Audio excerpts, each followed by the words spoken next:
Hello my dear students. तो जैसा कि आप सभी लोगों ने देखा कि सीजीएल मेंस 2019 का ये जो सीरीज़ चल रहा था, इस पर रेशियो टॉपिक स्टार्ट किया गया था और रेशियो टॉपिक के मैंने आपको 4 पार्ट कवर करवा दिए और आज ही आप लोग पढ़ने जा रहे हैं 5th पार्ट। तो आज हम सभी लोग 5वां पार्ट पढ़ेंगे रेशियो का। और जिन भी स्टूडेंट्स ने अभी तक लास्ट के 4 पार्ट्स नहीं पढ़े हैं वो सभी लोग सीजीएल मेंस की प्लेलिस्ट मैंने शेयर कर दी है। आप सभी लोग सीजीएल मेंस के आप रिमेनिंग जो पार्ट्स हैं लास्ट 4 पार्ट्स, उन पार्ट्स को आप लोग ज़रूर से पढ़ लें क्योंकि उनमें बहुत अच्छे क्वेश्चंस आपको मेंस लेवल के करवाए गए। अच्छा, इसके अलावा अगर आप सीडीएस की भी तैयारी कर रहे हैं या आप सीपीओ की तैयारी कर रहे हैं या आप यूपीएसआई की तैयारी कर रहे हैं तो आपके लिए भी ये क्वेश्चंस बहुत इंपॉर्टेंट है, वेरी इंपॉर्टेंट क्वेश्चंस। तो आप लोग भी इन क्वेश्चंस को, इन वीडियोस को ज़रूर देखें। अच्छा, आज की क्लास पर हम लोग शुरुआत करते हैं क्वेश्चन नंबर 41 से।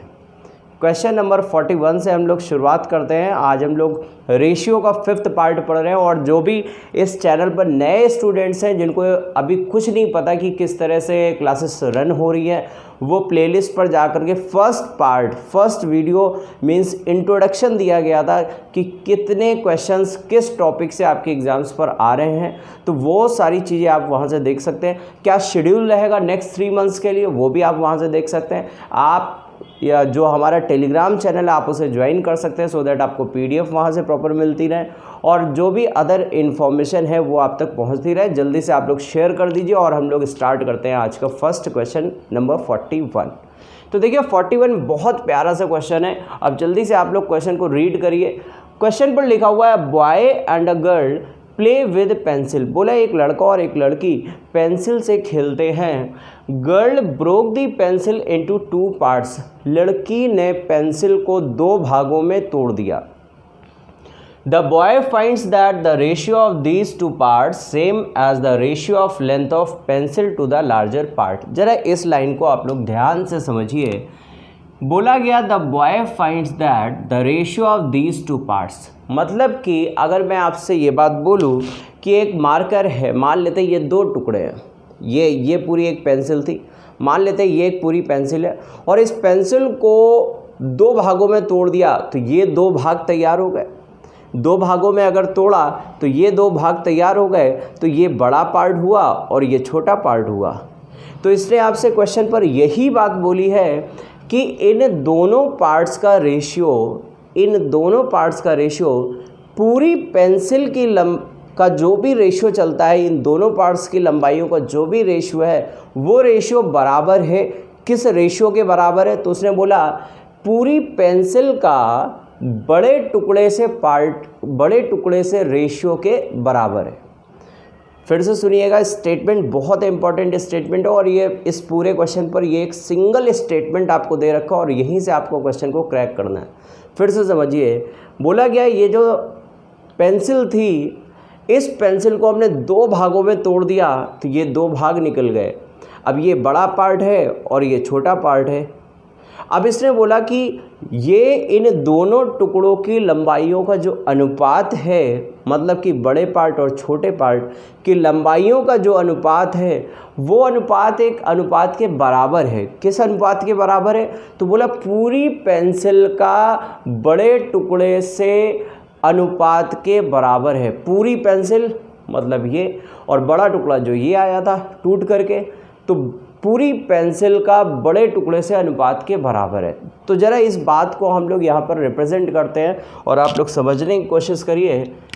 देखिए, अगर मैंने बोला आपसे कि ये एक पूरी पेंसिल है, ये एक पूरी पेंसिल है और इस पेंसिल को हमने 2 पार्ट में तोड़ दिया। मान लेते हैं इसकी लंबाई x और y थी, where x is greater than y।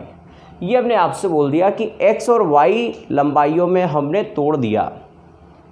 तो चूंकि हमें यहाँ पर रेशियो फाइंड आउट करना था, इन दोनों टुकड़ों की लंबाइयों का अनुपात फाइंड आउट करना है, x रेशियो y कर लिया। अब इस इक्वेशन के अलावा आपको इस पूरे क्वेश्चन पर कुछ भी नहीं पता, मतलब इसका मतलब क्या हुआ, इसका मतलब हुआ कि पूरे क्वेश्चन पर सिर्फ और सिर्फ एक इक्वेशन तैयार होगी। अब एक इक्वेशन अगर तैयार हुई तो एक इक्वेशन पर अगर दो वेरिएबल आ गए तो आप उन वेरिएबल्स की वैल्यू नहीं निकाल सकते। वेरी इंपॉर्टेंट इन्फॉर्मेशन, अगर एक ही इक्वेशन है तो अगर एक वेरिएबल है तब तो आप उस वेरिएबल की वैल्यू निकाल सकते हैं, बट अगर एक इक्वेशन है और दो वेरिएबल हैं तो आप उन वेरिएबल की वैल्यू नहीं निकाल सकते। But very important line, but आप उन वेरिएबल्स का रेशियो निकाल सकते हैं। आप उन वेरिएबल्स की वैल्यू नहीं निकाल सकते, बट आप उनका रेशियो निकाल सकते हैं। कैसे निकाल सकते हैं, ज़रा बात को समझिए। मैंने बोला ये x/y था, तो आप y को ज़रा नीचे ले आए तो ये क्या हम बोल सकते हैं x/y/1। क्या हम ये बोल सकते हैं? x/y क्या है, वेरिएबल ही था, तो हमने इसे ये भी हटा दिया और हमने यहाँ पर बोल दिया l/1। भाई हमने एक नया वेरिएबल ले लिया, तो आप कह सकते हैं वो जो दोनों टुकड़े थे उन दोनों टुकड़ों की लंबाइयों का अनुपात हमने मान लिया l/1। अब जरा हम गिवन कंडीशन को यहाँ पर अप्लाई कर देते हैं। बोला ये गया कि इन दोनों टुकड़ों की लंबाइयों का अनुपात मीन्स आप बोल सकते हैं l/1 ये बराबर है, किसके बराबर है, पूरी पेंसिल की लंबाई। तो पूरी पेंसिल की लंबाई हुई l+1। पूरी पेंसिल की लंबाई से अनुपात निकालना है बड़ी वाले टुकड़े की लंबाई से। तो बड़ा वाला टुकड़ा L था, डिवाइड बाई कर दिया L। तो इन दोनों टुकड़ों की लंबाइयों का अनुपात लिया, इधर पूरी पेंसिल का बड़े टुकड़े से अनुपात लिया और ये दोनों रेशियो थे बराबर, तो आपने इक्वेट कर दिया। और जैसे ही आप क्रॉस मल्टीप्लाई करते हैं तो ज़रा ध्यान दीजिए, l² बराबर l+1, या आप बोल सकते हैं l² माइनस l माइनस 1 बराबर 0। आई होप यहाँ तक आपको बात क्लियर होगी। अब बात ये आती है कि हम यहाँ पर L की वैल्यू कैसे निकालें। तो ये नॉर्मल इक्वेशन नहीं है क्वाड्रेटिक की कि हम डायरेक्ट यहाँ पर वैल्यू रूट निकाल पाए।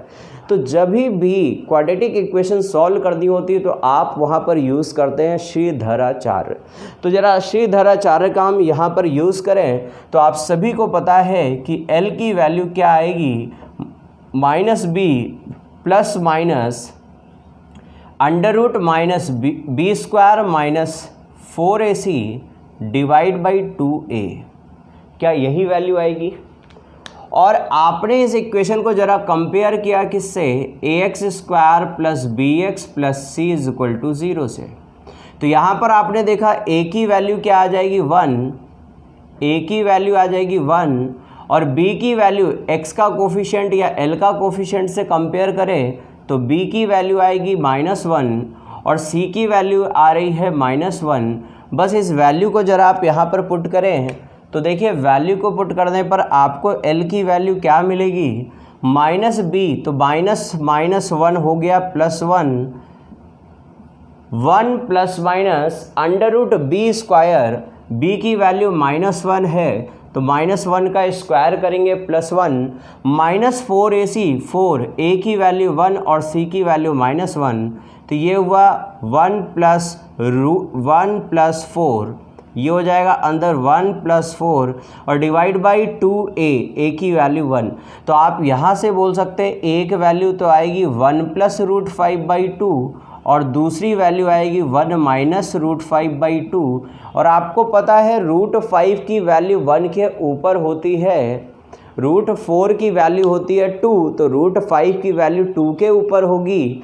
तो अगर 2 के ऊपर होगी तो ये पार्ट तो हो गया नेगेटिव। और आपको पता है ये आप निकाल लें यहाँ पर लेंथ, तो लेंथ कभी नेगेटिव हो नहीं सकती। तो इसका मतलब L की वैल्यू आएगी 1 + √5/2। लेकिन आपसे ये नहीं पूछा, आपसे पूछा है उनके टुकड़ों का रेशियो बता दो। तो L की वैल्यू 1 + √5/2 यहाँ पर पुट कर लीजिए तो ये हो जाएगा 1 + √5/2 1 और ये बाई 2 जो है ये यहाँ से हटेगा 1 पर मल्टीप्लाई होगा तो ये फाइनली बन जाएगा 1 + √5/2। क्या ये क्वेश्चन सभी को क्लियर है? 1 + √5/2 ये आपका सही आंसर होगा। एक बार जल्दी से आप देख लीजिए। दो टुकड़े हमने तोड़े, एक L लंबाई और दूसरा 1 का, और इन दोनों टुकड़ों की लंबाइयों का अनुपात L/1 बराबर हो गया, पूरी पेंसिल का बड़े टुकड़े से अनुपात के बराबर। उसके बाद क्वाड्रेटिक इक्वेशन आपने सॉल्व किया तो L की वैल्यू आई, और L की वैल्यू वापस से यहाँ पर आपने पुट कर लिया, तो ये आपको रेशियो पता लग जाएगा 1 + √5:2। आई होप ये क्वेश्चन सभी बच्चों को क्लियर हो गया होगा। चलते हैं अब हम लोग नेक्स्ट क्वेश्चन की ओर। आज की क्लास का हम लोग पढ़ते हैं अब second question. Next question number 42 पर आते हैं अगले क्वेश्चन पर। देखिए इस प्रकार का क्वेश्चन, और मैंने आपको ये बताया था लास्ट क्लास पर कि प्रोपोर्शनल क्या होता है, समानुपात क्या होता है, और कैसे आप इन्हें बनाते हैं। देखिए प्रोपोर्शनल के आपके एग्ज़ाम पर 4 क्वेश्चंस आते हैं। First proportional, mean proportional, third proportional and fourth proportional. यहाँ पर आपसे बात पूछी जा रही है सेकेंड प्रोपोर्शनल और मीन प्रोपोर्शनल की।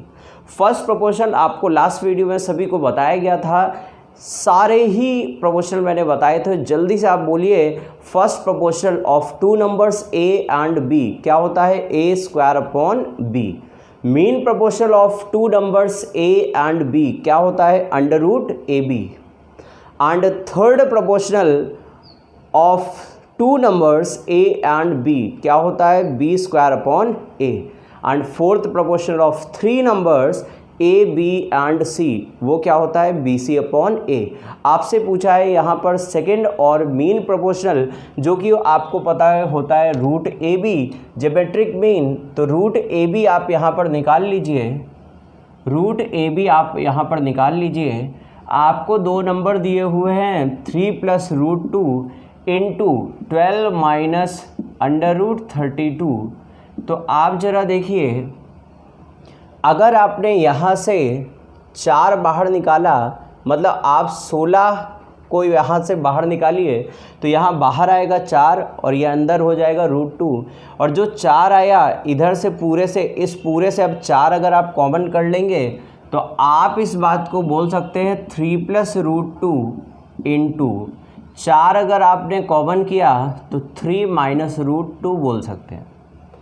और आपको पता है ये यहाँ पर अगर आप देखें A + B और A - B, तो A² - B², 3 का स्क्वायर 9 और √2 का स्क्वायर 2, 9 में से 2 गए बचेगा 7। और यहाँ पर 4 का बाहर क्या निकलेगा, अंडर रूट के बाहर 2 और रूट का क्या हो जाएगा 7। तो यहाँ पर आंसर बन जाएगा 2/√7। आंसर बन जाएगा 2/√7। क्या ये बात क्लियर हो गई? तो यहाँ पर आंसर बन जाएगा 2/√7। इसके ऑप्शन नहीं है, इसका सही आंसर क्या हो जाएगा 2√7। 2√7। चलिए अगले क्वेश्चन, 2√7 इसका आंसर होगा। अगले क्वेश्चन की ओर चलते हैं जल्दी से।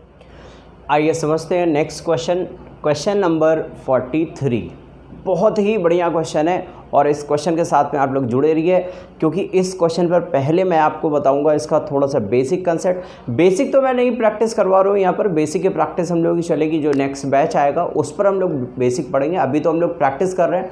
तो यहाँ पर मैं आपको एक सिंपल सा मेथड बताऊँगा रेशियो का, और फिर उसके बाद उससे भी बेटर अप्रोच मैं आपको बताऊँगा कैसे बाई ऑप्शन हम लोग इस क्वेश्चन को अटैम्प्ट कर सकते हैं। तो चलिए स्टार्ट करते हैं। क्वेश्चन पर लिखा हुआ है the ratio of the number of boys to that of girls in a group becomes 2:1 when 15 girls leave the group. कह रहा है कि यदि किसी ग्रुप से 15 लड़कियां चली जाएं तो बॉयज़ और गर्ल्स का रेशियो बच जाता है कितना, 2:1। और कब हो जाता है, जब 15 लड़कियां ग्रुप से चली जाती हैं। But afterwards when 45 boys also leave the group the ratio becomes 1:5। और कह रहा है यदि उसके बावजूद, उसके बाद भी 45 लड़के और चले जाए तब बॉयज़ और गर्ल्स का रेशियो बन जाता है 1:5 का। अब इसने कहा find the number of girls originally. कह रहे कि बताओ प्रारंभ में, शुरुआत में कितनी गर्ल्स थीं। तो देखिए इसे रेशियो से हम लोग कैसे हैंडल करते हैं, समझिए ज़रा इस कंसेप्ट को। मान लिया यहाँ पर है भाई बॉयज़ और ये मान लिया हमने है गर्ल्स। अब अगर 15 यहाँ पर कोई नंबर रहा होगा ओरिजिनल नंबर, वो हमें नहीं पता, वही हमें पता करता है। अब इसने बोला कि यदि 15 लड़कियां चली जाएं, तो 15 लड़कियां अगर गईं तो बॉयज़ और गर्ल्स का रेशियो कितना हो जाता है, 2:1 का।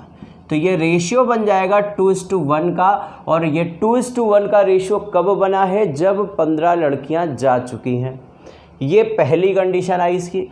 अगली कंडीशन है बट आफ्टरवर्ड्स व्हेन 45 बॉयज़, अगर 45 लड़के चले जाए, तो भाई यहाँ पर हम देखते हैं 45 लड़के चले गए, तब ये रेशियो बन जाता है 1:5 का। अब कह रहे हैं कि बताओ स्टार्टिंग में कितनी गर्ल्स थी। तो देखिए बिना XY माने, बहुत अच्छे लेवल का क्वेश्चन है ये, आप लोग एक बार फिर से ट्राई कर दें इस क्वेश्चन को। इस क्वेश्चन का लेवल बहुत अच्छा है। यहाँ पर आपसे नॉर्मली ये नहीं बोला कि नॉर्मली एक क्वेश्चन फ्रेम होता कि पहले रेशियो इतना था, 45 लड़के गए तो रेशियो इतना है, तो बताओ स्टार्टिंग में कितने बॉयज़ या गर्ल्स हैं। इसलिए यहाँ पर डबल सिस्टम यहाँ पर लगाया है। तो इस बात को ज़रा समझिए कैसे हम लोग हैंडल करेंगे। देखिए आप इतना अभी भूल जाइए कि इतना कुछ आपको क्वेश्चन में दिया भी है, आप सिर्फ यहाँ से इतना पार्ट उठा लीजिए। तो यहाँ पर अब इस क्वेश्चन का मीनिंग क्या बना कि पहले बॉयज़ और गर्ल्स का रेशियो रहा था 2:1, 45 लड़के गए तो रेशियो बन गया 1:5। तो बताओ कि स्टार्टिंग में बॉयज़ या गर्ल्स कितने थे। तो एक बात सोचिए ज़रा, अगर यहाँ से इस रेशियो पे जाने पर सिर्फ 45 लड़के गए हैं, तो इसका मतलब लड़कियाँ तो ग्रुप नहीं छोड़ी हैं। अगर सिर्फ इतनी सी मैं बात करूँ इन दो रेशियो के बीच की, तो यहाँ पर लड़कियाँ तो नहीं गई हैं, और अगर लड़कियाँ नहीं गई इसका मतलब लड़कियों का रेशियो होगा सेम, क्योंकि लड़कियों की संख्या हो जाएगी सेम। तो लड़कियों की अगर संख्या सेम करेंगे, यहाँ 5 है, यहाँ 5 बनाएंगे, तो यहाँ 5 होगा, तो यहाँ क्या हो जाएगा 10। इसका मतलब क्या हुआ कि स्टार्टिंग में लड़के थे 10 और बचे कितने हैं 1, तो इसका मतलब कितने लड़के गए होंगे 9। और जबकि क्वेश्चन में क्या बात बोली है, कितने लड़के गए हैं 45, कितने गुना चल रहा है नंबर 5 गुना। इसका मतलब ओरिजिनली अगर आप देखें तो यहाँ पर लड़के कितने रहे होंगे 10 × 5 50, और यहाँ पर लड़कियाँ कितनी रही होंगी 5 × 5 25। अरे भाई बात क्लियर हुई, एक बार फिर से समझ लीजिए। एक रेशियो है 2:1, 45 लड़के गए, रेशियो बचा 1:5। तो हमने ये बोला जब लड़के गए तो लड़कियां तो नहीं गई, इसका मतलब लड़कियों की संख्या सेम होगी। तो लड़कियों की संख्या सेम करने के लिए अगर यहाँ 5 था तो हमने इस 5 का यहाँ पर गुणा कर लिया, 5 × 5, 5 × 2 10।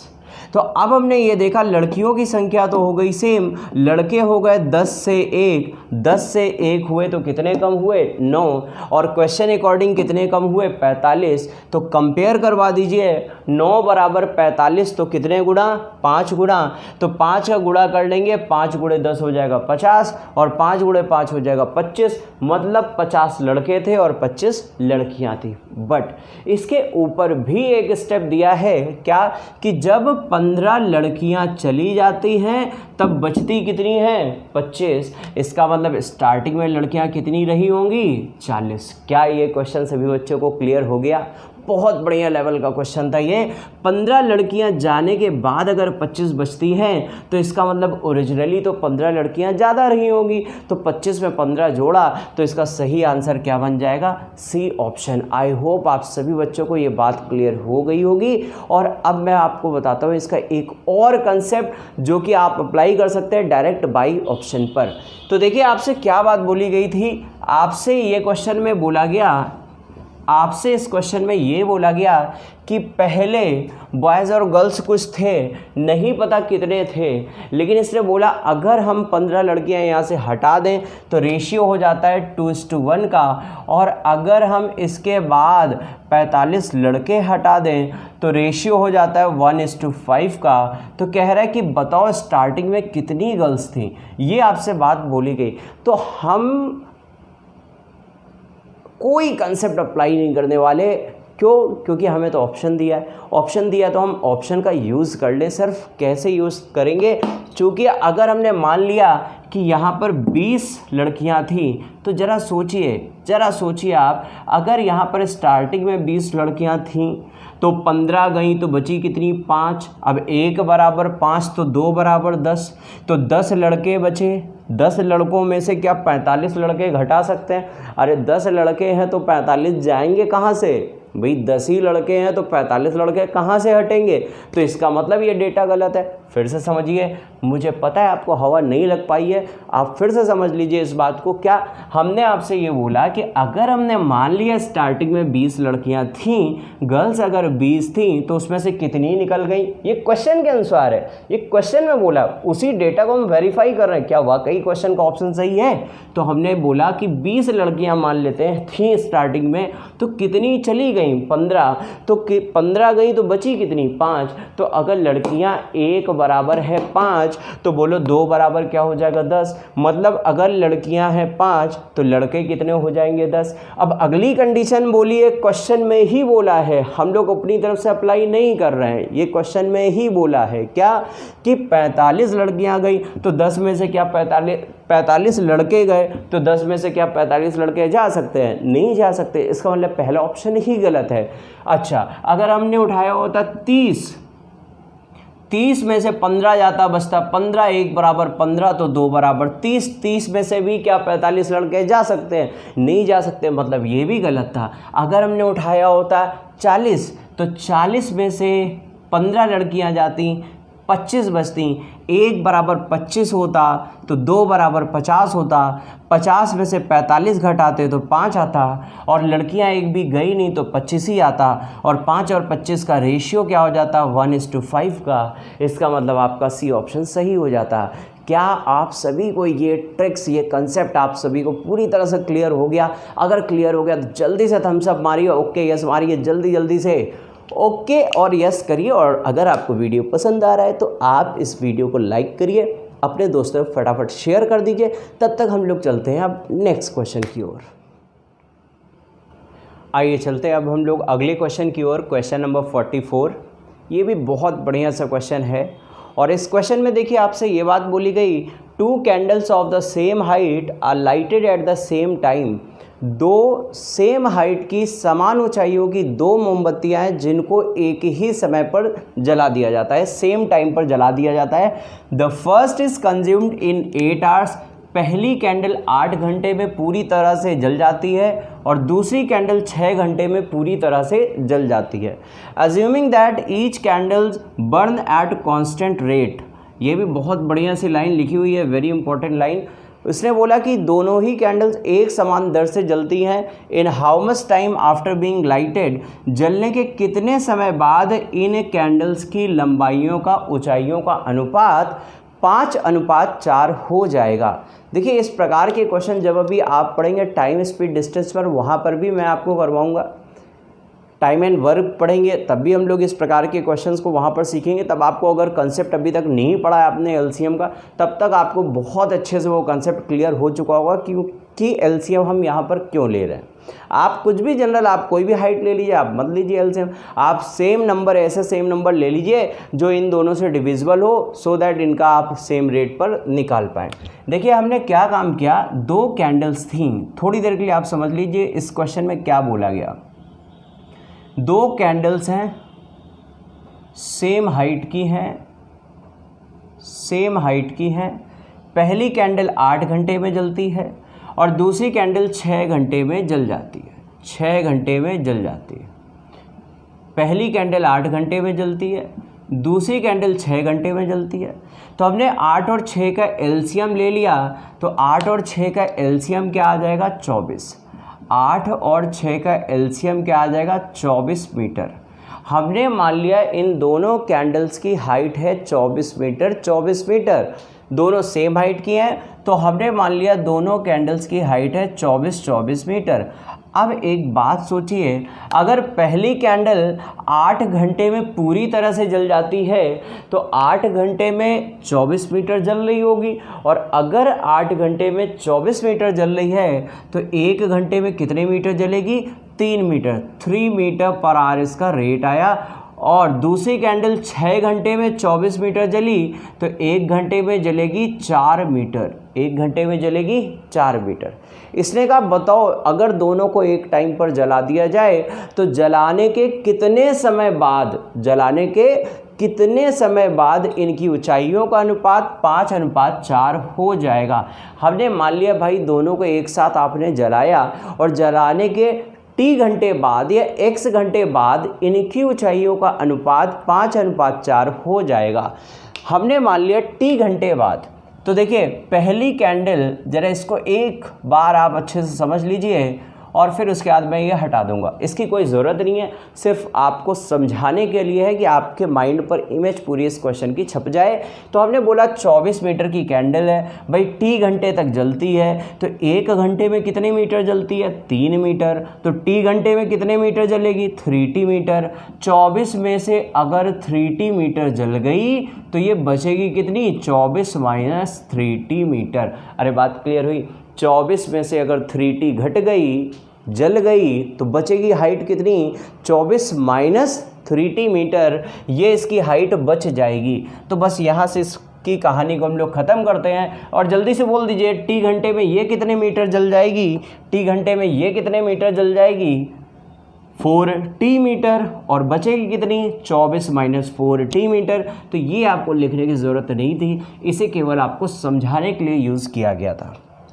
बोला था दोनों कैंडल्स की हाइट सेम है, तो पहली कैंडल भी 24 मीटर की है, दूसरी कैंडल भी 24 मीटर की है। अब पहली कैंडल t घंटे तक जली है, 1 घंटे में 3 मीटर जलेगी, t घंटे में 3t मीटर जलेगी।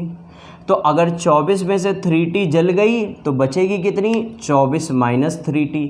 इसी प्रकार दूसरी कैंडल भी t घंटे तक जली, तो 1 घंटे में 4 मीटर जल रही है, तो t घंटे में 4t मीटर जलेगी। और 24 में से 4t अगर जल गई तो बचेगी कितनी? 24 माइनस 4t मीटर बची। और बची हुई लंबाइयों का अनुपात आपको दिया है 5:4, तो आप इसे कंपेयर कर देंगे, इक्वेट करा देंगे 5:4 के।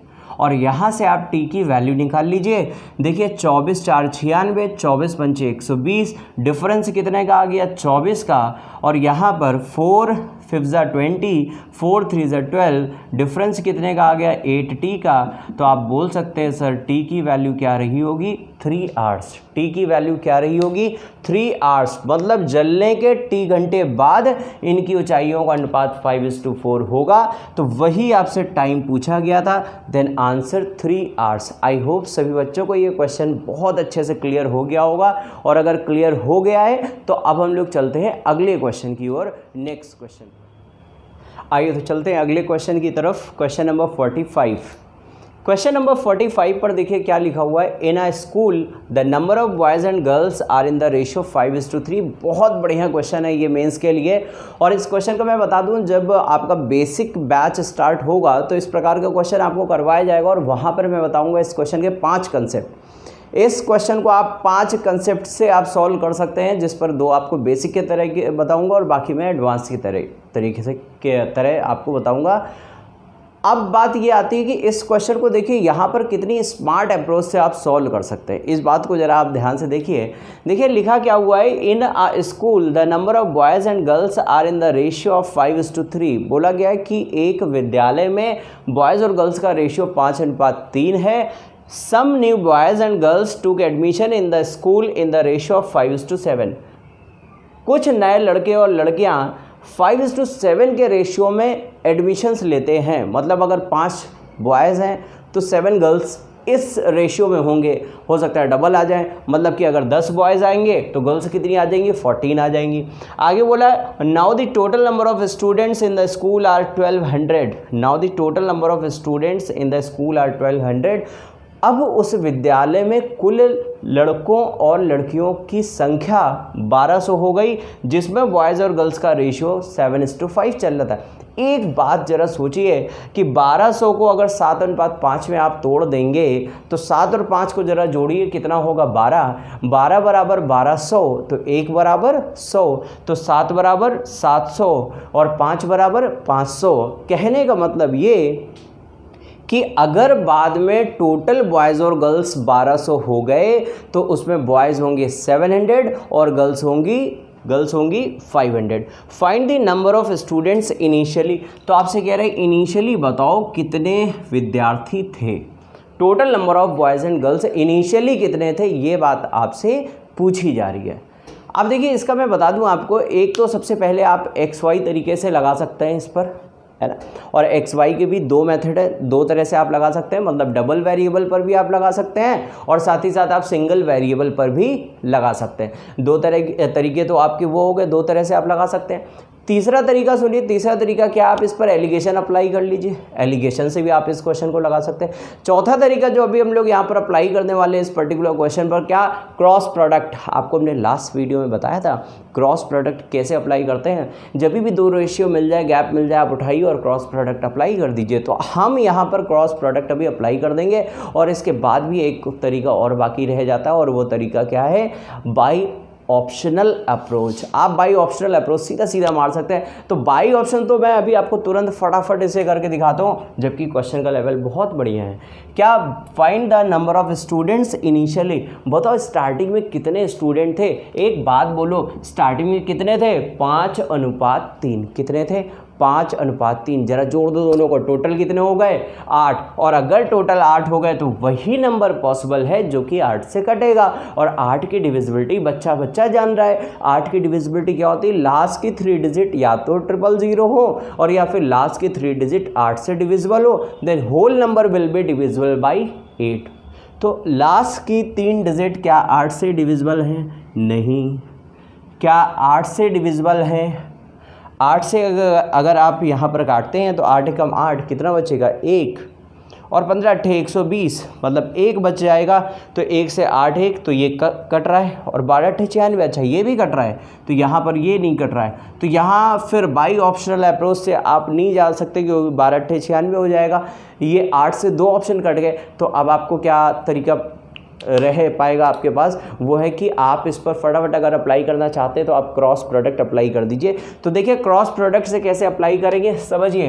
पहले बॉयज़ और गर्ल्स का रेशियो क्या था, 5:3 का, और दूसरा क्या था 5:7 का, और तीसरा क्या था, तीसरा 7:5 था, जिसमें कि 1200 स्टूडेंट बोले गए आपसे। तो 1200 स्टूडेंट को 7:5 में तोड़ देंगे तो कितने कितने हो जाएंगे, 700 और 500, 700 और 500। तो आप चाहें तो इस पर x मान करके लगाएं, चाहे आप इस पर एलिगेशन लगाएं और चाहे आप इस पर यहाँ से भी आप क्रॉस प्रोडक्ट अप्लाई कर सकते हैं। ऊपर के क्रॉस प्रोडक्ट का डिफरेंस नीचे के क्रॉस प्रोडक्ट के डिफरेंस के बराबर कर दो।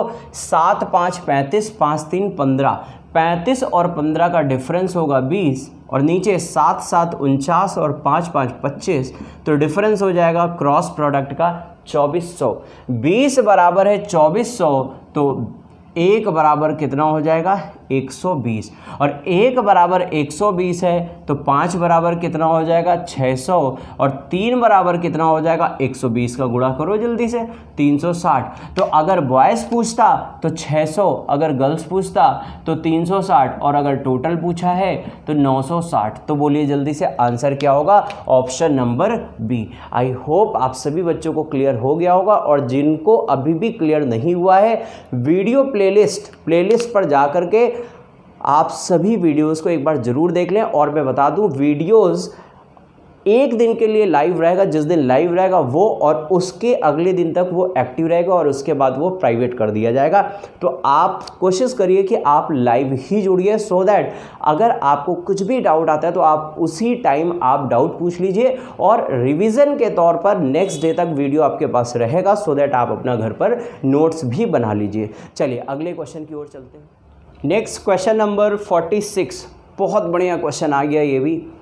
क्वेश्चन पर लिखा हुआ है, palm tree was 90 centimetre high. एक ट्री था जो कि 90 सेंटीमीटर ऊंचा था, और बोला व्हेन इट वॉज प्लांटेड, कब, जब ये प्लांट किया जा रहा था तब ये 90 सेंटीमीटर, मतलब इसकी बेस से अगर हाइट देखें आप तो 90 सेंटीमीटर था जब इसे आपने प्लांट किया हुआ था। तो ये 90 सेंटीमीटर हाई था, ऊंचा था। It grows by an equal number of centimetre each year, कह रहा है प्रत्येक वर्ष एक समान ऊंचाई से ये बढ़ रहा था। कि अगर मान लेते 10 सेंटीमीटर बढ़ रहा है तो हर साल ये 10-10 सेंटीमीटर बढ़ता जाएगा। ऐसा इसने बोला कि एक इक्वल नंबर से ये हर साल प्रत्येक वर्ष बढ़ता जा रहा है। And eight the end of 7th year, अब बात को ज़रा ध्यान से समझिएगा, ये लाइन आपको बहुत ज़्यादा कंफ्यूज करने वाली है, इस लाइन को आप ध्यान से पढ़िए। At the end of 7th year, 7वें वर्ष के अंत में, it was 1/9 taller, it was 1/9 taller than, it was 1/9 taller than at the end of 6 years। कह रहा है 7वें वर्ष के अंत में 6वें वर्ष के अंत से कितना अधिक है। Eight the end of 7th year it was 1/9 taller। कह रहा है जो 6वें वर्ष के अंत में इसकी जितनी भी हाइट थी उसके 1/9 जितना ये लंबा हो चुका है। कब? Eight the end of 7th year. इसका मतलब क्या हुआ कि 6वें वर्ष के अंत में इसकी हाइट जितनी भी रही थी, अगर उस पूरे का हम 1/9 कर दें, 1/9 कर दें, तो हर साल ये कितनी कितनी हाइट बढ़ी होगी ये आपको पता लग जाएगा। ये इस लाइन का मतलब हुआ। भाई 6वें साल के अंत में अगर आप हाइट देखें और 7वें साल के अंत में हाइट देखें, तो अगर 6वें साल के अंत से 7वें साल के अंत से अगर आप घटा देंगे तो क्या एक ही साल का गैप आएगा। और एक साल का गैप का मतलब क्या हुआ कि इतनी इतनी ऊंचाई से प्रत्येक वर्ष ये पेड़ बढ़ रहा था। अरे बात क्लियर हुई। 6वें वर्ष के अंत में और 7वें वर्ष के अंत में अगर आप डिफरेंस कर देंगे तो एक ही साल का अंतर आएगा। और एक साल का अंतर का मतलब एक साल की जो हाइट है वो हाइट आप बोल सकते हैं कि उसी ऊंचाई से प्रत्येक वर्ष ये पेड़ उतनी ही ऊंचाई से बढ़ रहा था। आप यहाँ से इस बात को कंक्लूड कर सकते हैं। Can you tell how tall was the tree at the end of 12th year. कह रहा बताओ 12 वर्ष बाद इसकी लंबाई क्या हो जाएगी। 12 वर्ष बाद यह कितना लंबा होगा। हमने मान लिया कि इसकी जो लंबाई है प्रत्येक वर्ष इसकी लंबाई x सेंटीमीटर बढ़ती है। कितने सेंटीमीटर बढ़ती है? x सेंटीमीटर बढ़ती है। तो अगर हमने मान लिया प्रत्येक वर्ष इसकी लंबाई x सेंटीमीटर अगर बढ़ रही है तो x सेंटीमीटर लेंथ बढ़ती है। अगर प्रत्येक वर्ष लेंथ अगर बढ़ती है प्रत्येक वर्ष, ये इतनी इतनी इंक्रीज़ करती है। ये इतनी इतनी इसकी हाइट जो है इंक्रीज़ करती है। मतलब इंक्रीमेंट इसकी हाइट में कितने का होता है? प्रत्येक वर्ष x सेंटीमीटर का इंक्रीमेंट होता है। तो आप बोल सकते हैं इंक्रीमेंट जो है इसकी हाइट का वो कितना है? x सेंटीमीटर है। तो अगर मैं आपसे बोलूं कि बताओ at the end of 6 years इसकी हाइट कितनी होगी। End of 6th year, 6th year 6वें वर्ष के अंत में इसकी हाइट क्या होगी। एक बात बताओ, अगर ये x सेंटीमीटर से प्रत्येक वर्ष बढ़ता है तो मैं बोलूँ एक साल के बाद, एक साल के अंत में, पहले वर्ष के अंत में, जब ने प्लांट किया तब तो 90 सेंटीमीटर का था। पहले वर्ष के अंत में 1 सेंटीमीटर बढ़ा होगा। तो अगर हम फर्स्ट ईयर के एंड में देखें हाइट क्या होगी।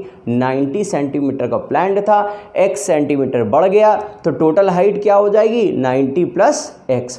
ऐसे ही दूसरे साल फिर से x बढ़ा होगा तो दूसरे वर्ष के अंत में हाइट कितनी हो जाएगी। 90 थी + x तो 2x हो जाएगा। तो अगर एक साल में वृद्धि देखें तो x की, 2 साल में वृद्धि देखें 2x की, 3 साल में वृद्धि देखें 3x की, 6वें साल के अंत में टोटल पेड़ की लंबाई क्या हो जाएगी 90 सेंटीमीटर प्लांटिंग टाइम था और 6x सेंटीमीटर बढ़ा होगा तो इतनी हाइट हो जाएगी। और कह रहा 7वें वर्ष के अंत में जो उसकी हाइट है वो कितनी ज़्यादा है 6वें वर्ष के अंत से, कितनी टॉलर है, कितनी ज़्यादा है। तो कह रहा है जितनी 6 ईयर्स के अंत में हाइट थी उसका 1/9 पार्ट ही ज़्यादा है। मतलब 6वें साल के अंत में और 7वें साल के अंत में हाइट का जो डिफरेंस है वो तो भाई इंक्रीमेंट के ही बराबर होगा। और ये जो इंक्रीमेंट है ये किसके बराबर है, कितना टॉलर है ये 1/9। क्या बोला है 1/9 taller then eight the end of 6 years. 1/9 के बराबर है किसके, eight the end of 6 years 90 + 6x। यही लाइन आपको कंफ्यूज कर सकती थी। आई होप ये लाइन अब पूरी तरह से क्लियर हो गई होगी और अगर क्लियर हो गई तो जल्दी से ओके मार दीजिए सो दैट मुझे समझ में आए कि हाँ ये वाली लाइन आपको क्लियर है, ये वाली लाइन आपको क्लियर है। ये जो x है ये इंक्रीमेंट है 6वें साल और 7वें साल के हाइट के बीच का, तो एक ही साल का डिफरेंस था मतलब ये इंक्रीमेंट हो गया। और ये जो इंक्रीमेंट है ये किसके बराबर है 6वें साल के अंत में जो भी हाइट है उसके 1/9 के बराबर है। तो 6वें साल के अंत में हाइट थी 90 + 6x और इसके 1/9 के बराबर है। ज़रा 9 से यहाँ पर डिवाइड करिए।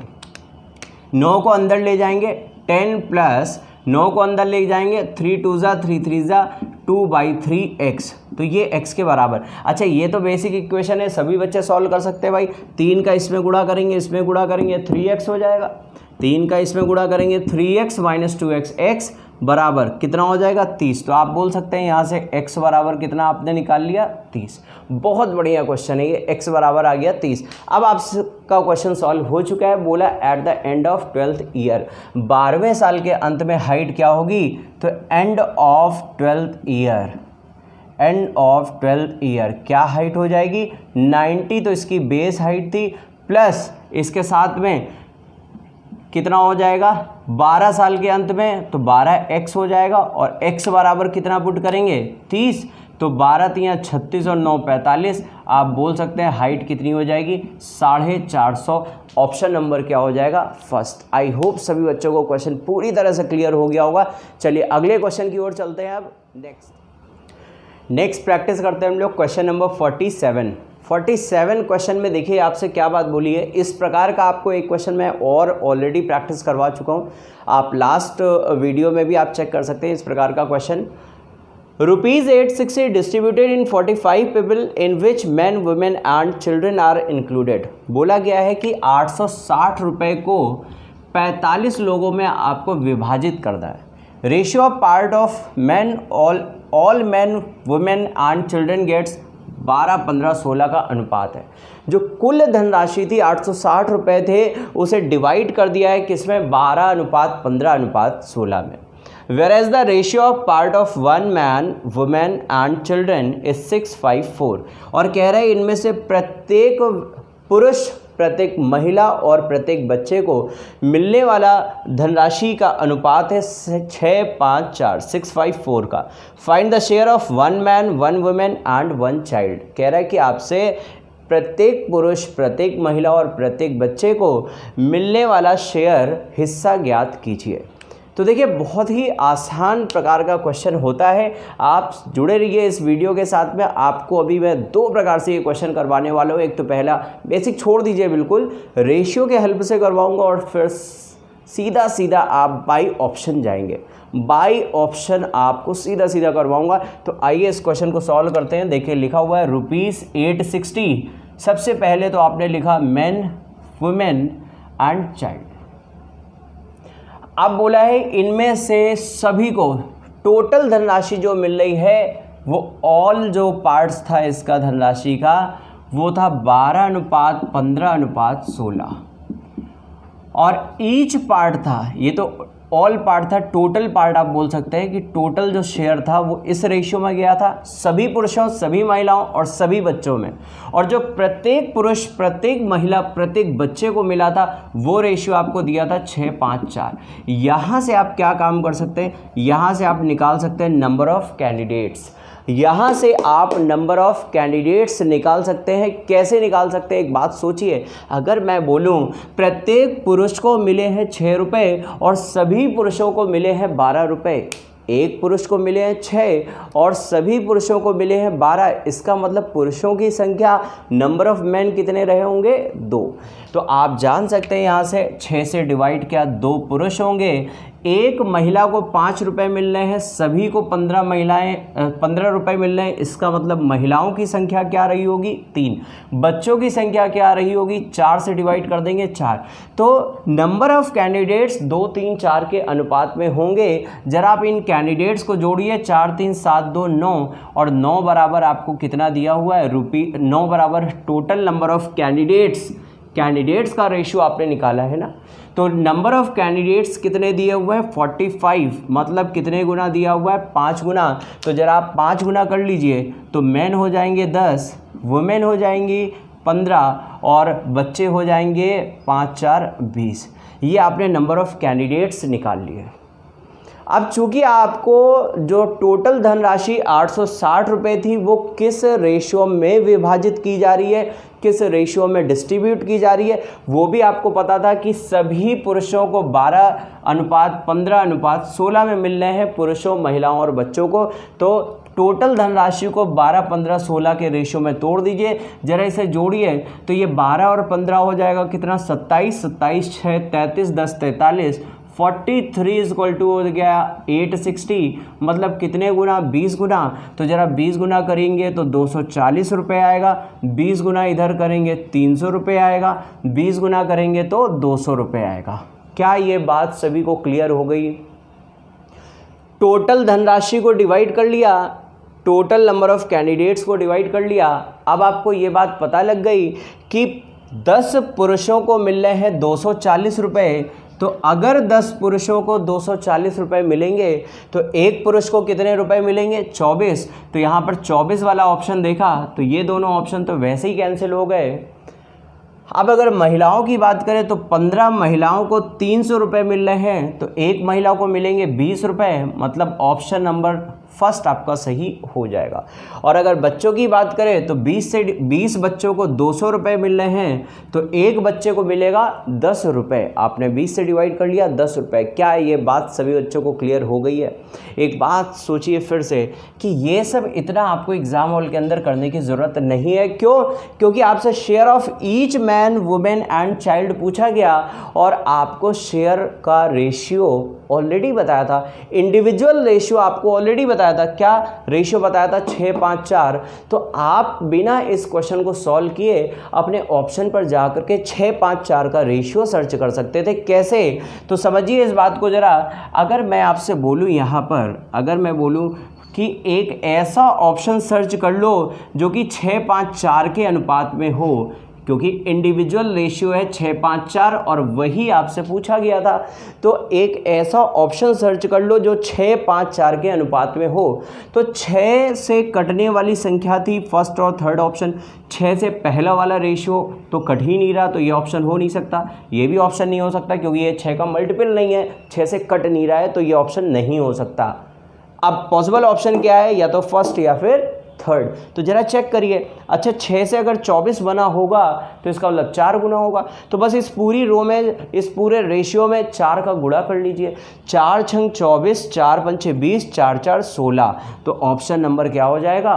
फर्स्ट। क्या ये बात क्लियर हुई? अगर आप थर्ड ऑप्शन को चेक करें, 4 गुना करेंगे 4 छंग 24, बट 4 पंचे 20, यहाँ दिया हुआ है 15। जरा ये भी ऑप्शन गलत हो जाएगा। आई होप सभी बच्चों को बात क्लियर हो गई होगी, और अगर हो गई है तो अब हम लोग चलते हैं अगले क्वेश्चन की तरफ। आइए तो चलते हैं अब हम लोग नेक्स्ट क्वेश्चन की तरफ। अगला क्वेश्चन है 48, ratio of last year salary of ABC।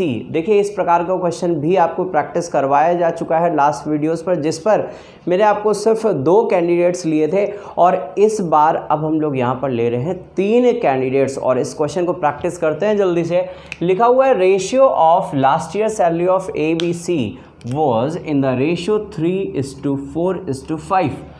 3, 4, 5 के अनुपात में है कब की सैलरी? लास्ट ईयर की। और लिखा हुआ है ratio between individual salary of last year to present year. देखिए जिन्होंने लास्ट वीडियो देख लिया है वो इस क्वेश्चन को बड़ी आसानी से सॉल्व कर सकते हैं। और इस क्वेश्चन को सॉल्व करने के मैंने आपको 2 तरीके बताए थे, जबकि हालांकि 3 से 4 तरह से हम लोग इस क्वेश्चन को सॉल्व कर सकते हैं, वो हम लोग प्री की क्लासेस में पढ़ेंगे। और अभी के लिए आप इतना समझिए कि जो हम लोग ने प्रैक्टिस किया था उसी प्रैक्टिस को हम लोग आगे बढ़ाते हैं, यहाँ पर 3 वेरिएबल पर अप्लाई करते हैं। तो जो बच्चे लास्ट वीडियो में पढ़ चुके हैं, इस क्वेश्चन का प्रैक्टिस कर चुके हैं 2 वेरिएबल का, फटाफट जल्दी से आप आंसर करिए, और उसी कंसेप्ट से जो मैंने आपको सेकेंड कंसेप्ट बताया था उसकी प्रैक्टिस आपको करनी है जल्दी से। तो इसने ये बोला कि भाई अगर 3 कैंडिडेट्स हैं तो इस पर A, B और C की लास्ट ईयर सैलरी का रेशियो था 3, 4, 5 का, बट अब इंडिविजुअल A के बारे में बोला कि A की लास्ट ईयर और प्रेजेंट ईयर की सैलरी का रेशियो है 4:5। अब B के लिए लास्ट ईयर और प्रेजेंट ईयर में सैलरी का रेशियो है 2:3, और C के लिए लास्ट ईयर और प्रेजेंट ईयर में सैलरी का रेशियो है 3:4। आई होप ये क्वेश्चन सभी बच्चों को क्लियर होगा।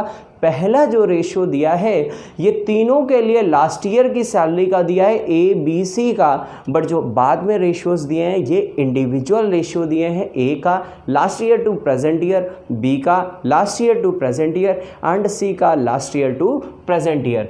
आगे आपसे बोला गया है इनकी प्रेजेंट ईयर की टोटल सैलरी है 78800। तो आपको फाइंड आउट करना है ए की सैलरी। हमने आपसे बोला था आप रेशियो बैलेंस करिए, तो रेशियो बैलेंस देखिए कैसे करेंगे। 3 कैंडिडेट्स हैं ए बी सी। पहला रेशियो चल रहा है 4:5 का, दूसरा रेशियो चल रहा है 2:3 का, और तीसरा रेशियो चल रहा है 3:4 का। ये आपको रेशियोज दिए हुए हैं। ये last year, present year, last year, present year, last year, present year. पहला रेशियो लास्ट ईयर है और दूसरा प्रेजेंट ईयर का है। और अब देखिए जरा लास्ट ईयर के रेशियो ए बी सी तीनों के कितने दिए हैं, 3, 4 और 5, जबकि यहाँ दिया है 4, 2, 3। और ये रेशियो 4, 2, 3 में ना होकर के किस रेशियो में होना चाहिए था, 3, 4, 5 में होना चाहिए था। मतलब आपको यहाँ पर रेशियो को बदलना पड़ेगा। और ये मैंने आपको बार बार सिखाया है, किसी भी रेशियो को अपने मनचाहे रेशियो में बदलते कैसे हैं। तो किसी भी रेशियो को अपने मनचाहे रेशियो में बदलने का क्या तरीका है, बिना एक्स वाई माने मैंने आपको क्या तरीका बताया था कि सबसे पहला काम जिन रेशियो को अपने मनचाहे रेशियो में बदलना है और कोई भी वहाँ पर चेंज ना हो, कोई भी फ़र्क ना पड़े, तो आप क्या काम करते हैं, सबसे पहला तीनों को करते हैं सेम।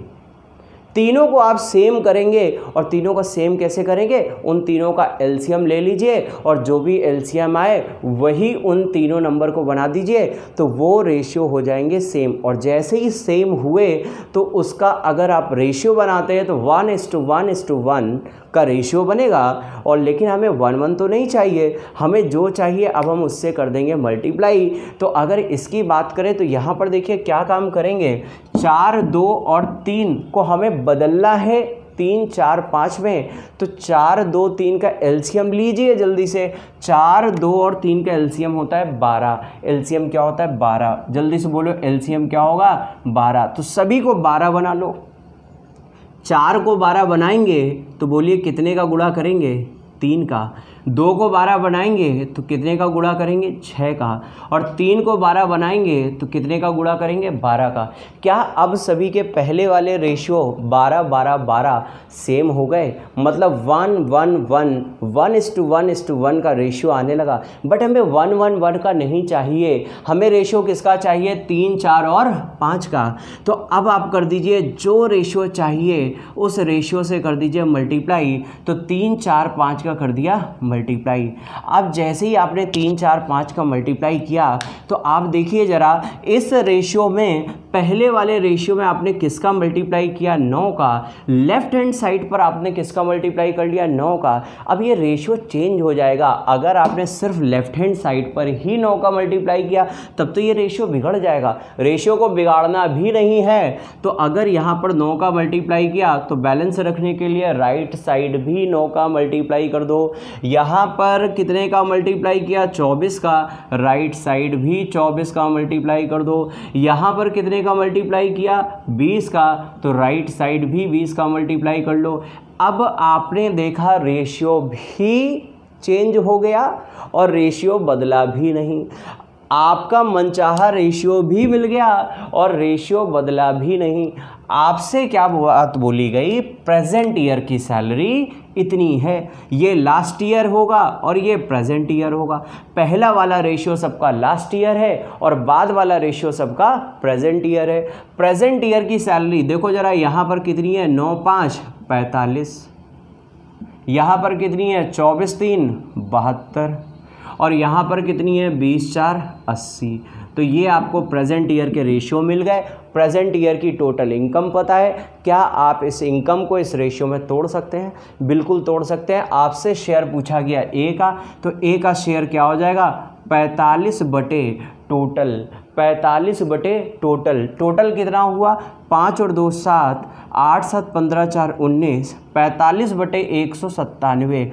45 बटे टोटल, तो 45 बटे 197 कितने का, 78800 का। बस इसे आप सॉल्व कर लीजिए। तो आई होप ये 4 गुना हो गया। 4 7 28, 19 4 76 2 78। 4 गुना कर लेंगे 45, 4 गुने करने का मतलब क्या होता है, 2 गुने का 2 गुना, डबल का डबल, 45 का 2 गुना 90, 90 का 2 गुना 180, मतलब आंसर हो जाएगा 18,000 रुपये। ऑप्शन नंबर हो जाएगा फर्स्ट। आई होप सभी बच्चों को ये बात बहुत अच्छे से क्लियर हो गई होगी, क्योंकि ऑलरेडी मैं आपको 2 बार इस क्वेश्चन का प्रैक्टिस करवा चुका हूँ, 2 वेरिएबल लेकर के, और ये आज आपने प्रैक्टिस किया 3 वेरिएबल लेकर के। इस क्वेश्चन को आप लोग नोट जरूर कर लीजिए। इस प्रकार का क्वेश्चन आपके मेंस एग्जाम पर बहुत बहुत इंपॉर्टेंस रखता है। चलिए दोस्तों, अब हम लोग बढ़ते हैं नेक्स्ट क्वेश्चन नंबर 49, आज का second last question, question number 49।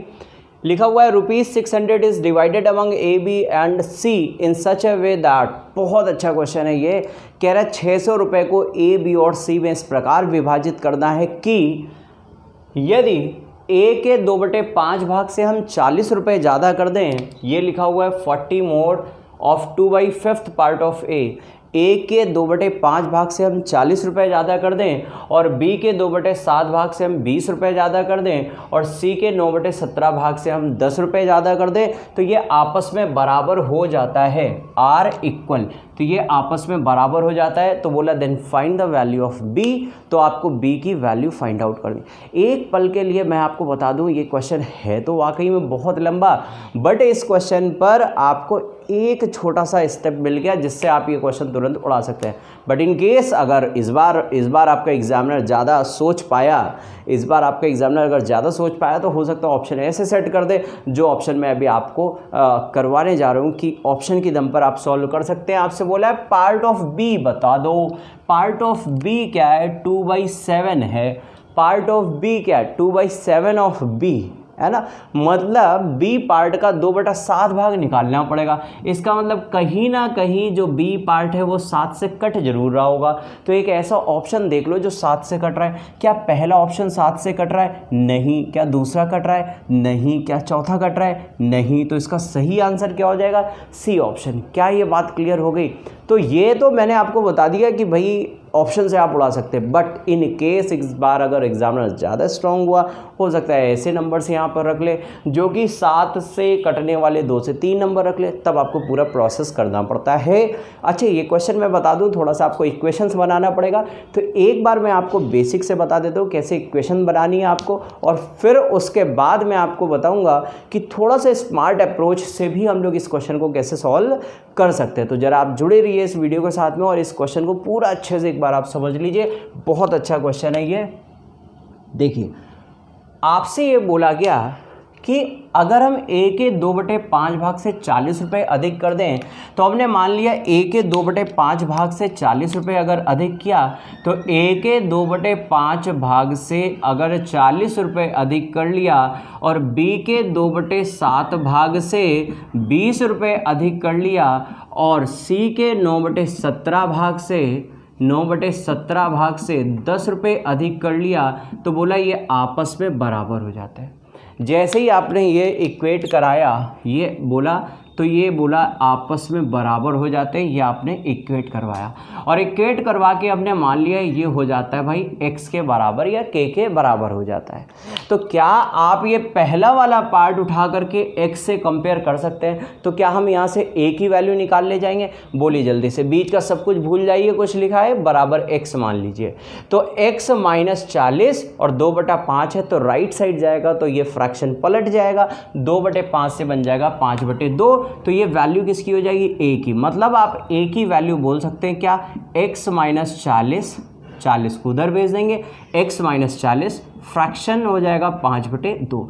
तो ये वैल्यू किसकी आ जाएगी? a की। इसी प्रकार अगर आप यह सेकंड वाला पार्ट इक्वेट कर दें x के, तो ये 20 इधर गया, x - 20 और 2/7 है, फ्रैक्शन उल्टा मल्टीप्लाई हो जाएगा, 7/2 से मल्टीप्लाई हो जाएगा, तो आप बोल सकते हैं x - 20 × 7/2। तो ये किसकी वैल्यू आ गई? ये वैल्यू आ गई b की। इसी प्रकार से आप c की भी वैल्यू निकाल सकते हैं क्या? x - 10 × 17/9, ये आपने वैल्यू निकाल ली सी की।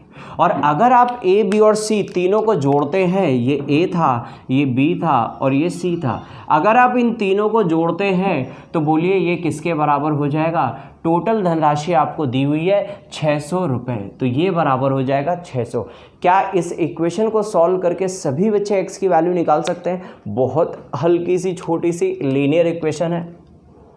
देखिए अगर मैं x का कोफिशिएंट सबसे कॉमन कर लूँ तो x के साथ में ये आ जाएगा 5/2। बोलो जल्दी से, यहाँ पर x के साथ में क्या आएगा? 7/2 और लास्ट में x के साथ क्या आएगा? 17/9। तो ये आपने x वाला पार्ट तो अलग कर लिया। -40 × 5/2। जरा इस बात को यहीं पर हम लोग सॉल्व करते हैं।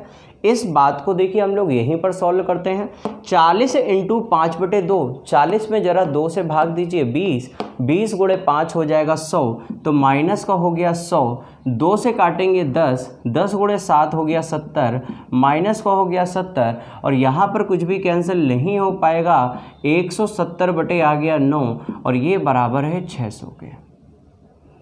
जरा इस बात को और आगे सॉल्व करते हैं। तो यहाँ पर 2 तो हो गया कॉमन, तो ऊपर 7 + 5 हो जाएगा 12, 12 में 2 से भाग देंगे तो आएगा 6, 6 × 9 हो जाएगा 54, 54, 54 + 17 हो जाएगा 71, 54 + 17 हो जाएगा 71, तो ये हो जाएगा x × 71/9 बराबर।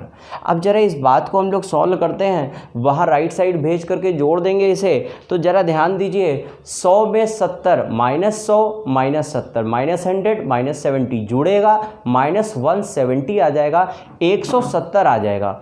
और ऊपर भी 170 आप देखिए फ्रैक्शन में लिखा है। अगर आप 170 कॉमन कर लेंगे तो ब्रैकेट के अंदर क्या आ जाएगा? 1 + 1/10, 1 + 1/9, 1 + 1/9 आ जाएगा। और 1 + 1/9 का मीनिंग होता है 10/9 एंड 170 आपने बाहर कॉमन रखा है, तो हो जाएगा फाइनली 71, ये हो जाएगा 1700 हो जाएगा 9। 1700/9 को अगर आप राइट साइड भेज देंगे, 1700/9 600 में अगर जोड़ेंगे, 9 × 6 = 54, 54 + 1700 तो ये अगेन बन जाएगा 7100/9। तो आप बोल सकते हैं ये बन गया भाई 7100/9।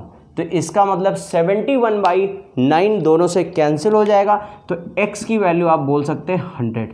x की वैल्यू क्या आ जाएगी यहाँ से? 100। और अगर x की वैल्यू 100 आई तो आपसे पार्ट पूछा है b का, तो आप पार्ट b में रख लीजिए। x की वैल्यू 100 पुट करिए, 100 - 20 करेंगे तो 80 आएगा, 80 को 2 से काटेंगे 40 आएगा, 4 × 7 = 28, तो ये आ जाएगा 280, ये आ जाएगा 280। क्या ये बात क्लियर हो गई सभी को? बात सभी बच्चों को क्लियर हो गई? तो इस तरह से आप इक्वेशन बना करके भी सॉल्व कर सकते हैं। बाकी हमने आपको पहले ऑलरेडी एक तरीका हमने आपको बता दिया, क्योंकि इसने बोल दिया था यहाँ पर b का 2/7 भाग निकालना है, तो हम सीधा सीधा यहाँ ऑप्शन पर जाएं और हम एक ऐसा पार्ट ढूंढ लें जो कि 2/7 से इंटीजर पर आ रहा है, या 7 से पूरा कट रहा था, तो 7 से कटने वाला पहला ऑप्शन नहीं कटेगा, सेकंड ऑप्शन नहीं कटेगा, डी ऑप्शन नहीं कटेगा, तो आप सीधा बाई ऑप्शन भी जा सकते हैं। 280 इसका आंसर हो जाएगा। अगर आप तैयार हैं तो कहिए, तो हम यहाँ पर एक कंसेप्ट इसका और बताएं, या फिर जब बेसिक क्लास हम लोगों की चलेगी तो उस पर मैं आपको इसका एक और बढ़िया सा यूनिक तरीका है, एक्चुअली ये बेसिक था, एक और इसका एडवांस तरीका है, वो मैं आपको फिर करवा दूंगा नेक्स्ट क्लास पर, क्योंकि हम लोग को मेन देखिए प्रैक्टिस कर देंगे। प्रैक्टिस में बहुत ज़्यादा हम लोग टाइम यहाँ पर वो नहीं करेंगे। जो बेस्ट होगा, जो अच्छे मेथड्स होंगे वो मैं आपके साथ में डिस्कस कर रहा हूँ। बाकी और भी कई सारे क्वेश्चंस के तरीके हैं, वो जब अभी 1-2 अगस्त के बाद आफ्टर रक्षाबंधन एक मैथ्स स्पेशल बैच स्टार्ट होगा। उस बैच में मैं आपको प्री से लेकर मेंस तक हर स्टेप पर सारी छोटी छोटी बातें करवाते हुए मैं आपको बहुत अच्छे से मैथ्स से तैयार करवा दूंगा, उन बच्चों के लिए जिन्हें मैथ्स से लगता है कि उन्हें मैथ्स से डर लगता है और उन्हें लगता है कि भाई हमारी मैथ्स कमज़ोर है। तो आपको डरने की कोई ज़रूरत नहीं है, आपको कुछ भी सोचने की कोई ज़रूरत नहीं है, आपके साथ में मैं हूँ, बहुत अच्छे से तैयार करवा दूंगा। अभी हम लोग प्रैक्टिस कर रहे हैं मेंस के लिए। चलिए नेक्स्ट लास्ट क्वेश्चन पर हम लोग चलते हैं। आज का लास्ट क्वेश्चन, तो आज की क्लास का लास्ट क्वेश्चन नंबर 50। तो आज से इस वीडियो के साथ ही आपके 5 पार्ट कवर हो चुके हैं। तो लास्ट क्वेश्चन पर आते हैं। लिखा हुआ 3 friends A, B and C decided to share soda water with D। कह रहे 3 फ्रेंड्स हैं ए बी और सी जो कि अपने एक नेक्स्ट चौथे फ्रेंड के साथ में सोडा वाटर को शेयर करना चाह रहे हैं। Who had no soda water, और वो जो चौथा व्यक्ति जो डी है उसके पास कोई सोडा वाटर नहीं है। आगे बोला A contributed 2 tumbler more than that of B, A ने 2 ग्लास ज़्यादा, ए ने बी से 2 ग्लास ज़्यादा शेयर किया है, and B contributed 1 tumbler more than C, और बी ने सी से 1 ग्लास ज़्यादा शेयर किया है। बोला ए ने बी से 2 ग्लास ज़्यादा दिया है किसे, डी को, और बी ने सी से 1 ग्लास ज़्यादा दिया है किसे, डी को, और डी के पास कोई भी सोडा वाटर नहीं था। Then all of them had equal amount of soda water, और इस प्रकार इन सभी चारों व्यक्तियों के पास बराबर मात्रा में सोडा वाटर हो जाता है। In turn D paid money which was divided among A B and C in the ratio of their contribution to D. कह रहा है और इसके लिए जो ए ने, बी ने और सी ने जो सोडा वाटर इसे डी को दिया है, तो इसके लिए डी ने इन तीनों को पैसे दिए, और जो पैसे दिए वो पैसे किस रेशियो में या किस अनुसार डिवाइड किए गए, तो जिसने जितना ग्लास सोडा वाटर दिया था उसी रेशियो में ये रुपए डिवाइड कर दिए जाएंगे। Thus A had gotten thrice as much money as B, तो कह रहा है ए को बी से तिगुनी मनी प्राप्त होती है। The price of each tumbler of soda water is ₹15। कह रहा है 1 ग्लास सोडा वाटर का प्राइस 15 रुपये है, and each transaction was integral in number, और जो ये ट्रांजैक्शंस हुए थे, मतलब इसने इसे दिया, इसने इसे दिया, तो ये जो ट्रांजैक्शन हुए थे कौन कौन से ट्रांजैक्शन, चाहे वो शेयरिंग ऑफ मनी हो, मतलब रुपए का विभाजन हो, चाहे वो कंट्रीब्यूशन ऑफ सोडा वाटर हो, चाहे वो सोडा वाटर का आदान प्रदान हो, ये दोनों ही बातें किस में चल रही हैं, तो इसमें बोला इंटीग्रल नंबर पर चल रही हैं, इंटीजर नंबर पर चलती हैं। Find what money B had gotten, कह रहा है बताओ बी को कितने रुपए प्राप्त हुए थे। Find what money B had gotten, B को कितने रुपए प्राप्त हुए, ये बात आपसे पूछी जा रही है। बहुत बढ़िया क्वेश्चन है, जरा इस क्वेश्चन को हम लोग ध्यान से समझे एक बार। देखिए आपसे ये बात बोली गई ए, बी और सी और डी 4 व्यक्ति हैं, डी के पास कुछ भी सोडा वाटर नहीं था, इसलिए ये बात बोली A contributed and B contributed 1 tumbler more than C. तो हमने मान लिया भाई सी के पास x ग्लास थे, x ग्लास सी के पास थे या सी ने शेयर किए थे, तो बी ने उससे 1 ज़्यादा शेयर किया था, तो B ने शेयर किया होगा कितना x+1, और A ने B से भी 2 ग्लास ज़्यादा शेयर किए थे, तो B में 2 जोड़ देंगे तो ये हो जाएगा A ने शेयर किया है x+3, इतने ग्लास शेयर किए जा रहे हैं।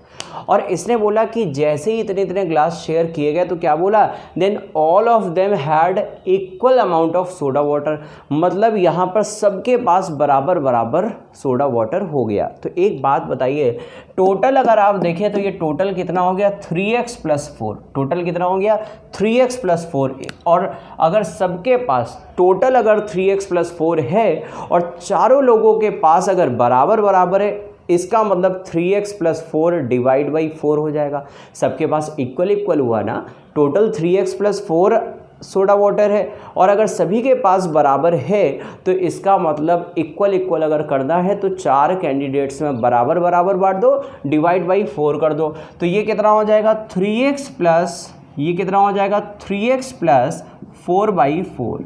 इन द सेम वे इसके पास भी होगा 3x+4/4, in the same way इसके पास भी होगा 3x+4/4, in the same way इसके पास भी होगा 3x+4/4, सबके पास बराबर है। और इसने एक लाइन बोली थी, वेरी इंपॉर्टेंट लाइन, कि जो ट्रांजैक्शन है, जो कंट्रीब्यूशन है, ये दोनों ही बातें चल रही हैं इंटीजर पर, मतलब यहाँ पर ये जो पार्ट है ये इंटीजर पर आना चाहिए, ये इंटीजर हो। तो इंटीजर बनाने के लिए x की वैल्यू क्या होनी चाहिए, तो एक बात सोचिए, 4 से यहाँ डिवाइड कर लीजिए, 4 से यहाँ डिवाइड कर लीजिए, तो जब आप इस 4 में 4 से डिवाइड करेंगे तो ये तो 1 आ जाएगा। बट अगर आप यहाँ पर लिखेंगे 3/4 इंटू x, तो इस नंबर को इंटीजर बनाने के लिए यहाँ पर x की वैल्यू 4 का मल्टीपल होना चाहिए, तो 4 का मल्टीपल बनाने के लिए x की वैल्यू आप क्या पुट कर सकते हैं, 4, 3 × 4 12, 12 से 4 अब कट जाएगा, या 3 × 4 12 12 4 16, 16 से 4 कट जाएगा। 16 के पहले ऐसा कोई नंबर नहीं ला सकते आप यहाँ पर 3 के मल्टीपल पर कि वो पूरा पूरा 4 से कैंसिल हो जाए। तो इसका मतलब x की वैल्यू आप इनमें से किसी एक से भी आप देख लो, इससे देख लो, इससे देख लो, इससे देख लो, इससे देख लो, x की वैल्यू क्या होनी चाहिए 4। और अगर x की वैल्यू 4 है तो जरा यहाँ पर देखिए क्या हो जाएगा, 4 + 3 7, 4 + 1 5, 4 और 1 4, और यहाँ पर कितना हो जाएगा 0। और अगर आप बाद में देखेंगे तो बाद में इसकी वैल्यू क्या आ जाएगी भाई, 16 है तो 16 को 4 4 से बराबर कर लो, 4 3 12 4 16/4 करोगे तो 4 ही आएगा। मतलब सभी की वैल्यूज़ 4 4 आ रही होंगी, यहाँ पर सभी की वैल्यूज़ 4 4 आ रही होंगी। तो इसका मतलब यहाँ पर अगर आप देखें तो 7 ग्लास थे और इसके पास 4 बचे, तो शेयर कितने किए 3। यहाँ पर इसने शेयर कितने किए 1, और इसने बोला था कि इसकी ए की जो धनराशि है वो सी की धनराशि का कितने, ए की जो धनराशि वो बी की धनराशि का कितने गुना है, थ्राइस है। कितने गुना है, थ्राइस है। तो यहाँ पर इसी रेशियो में जिस रेशियो में शेयरिंग हुई थी, इसी रेशियो में डी द्वारा जो रुपए मिलेंगे वो ए और बी में डिवाइड हो जाएंगे। तो यहाँ पर बोला था इसने एक ही ग्लास तो शेयर किया ना, यहाँ पर इसने एक ग्लास अगर जा रहा था तो एक ग्लास की कीमत थी 15 रुपये। तो अगर आपसे पूछे बी को कितने रुपए प्रॉफिट हुआ है तो बी को कितने रुपए का प्रॉफिट हो जाएगा, कितने रुपए बी को मिलेंगे, 15 रुपये बी को मिलेंगे। आई होप सभी बच्चों को ये क्वेश्चन क्लियर हो गया होगा। और अभी भी अगर कोई बच्चा रह गया है जो लास्ट में जुड़ा हो और नहीं समझ पाया हो तो इस वीडियो के बाद आप इस क्वेश्चन को रीड कर लीजिए। One very very important information ये कि आप जो वीडियोस मेंस के चल रहे हैं इन्हें आप लाइव देखा करें, सो दैट जो भी आपके क्वेश्चंस की क्वेरी हैं, डाउट हैं, आप लाइव पूछ लिया करें और नेक्स्ट डे पर ये वीडियोस प्राइवेट कर दिए जाएंगे। तो आज आपने जैसे लाइव देखा तो आप लाइव में अपने डाउट को क्लियर कर लीजिए और नेक्स्ट डे तक आपके पास चांस होगा, मौका होगा कि आप इन्हें अपने कॉपी पर नोट्स बना लें, सो दैट अच्छे से आप रिवाइज़ कर पाएँ। और उसके बाद ये वीडियोस एक दिन बाद प्राइवेट हो जाएंगे, तो उसके बाद आप इन वीडियोस को नहीं देख पाएंगे।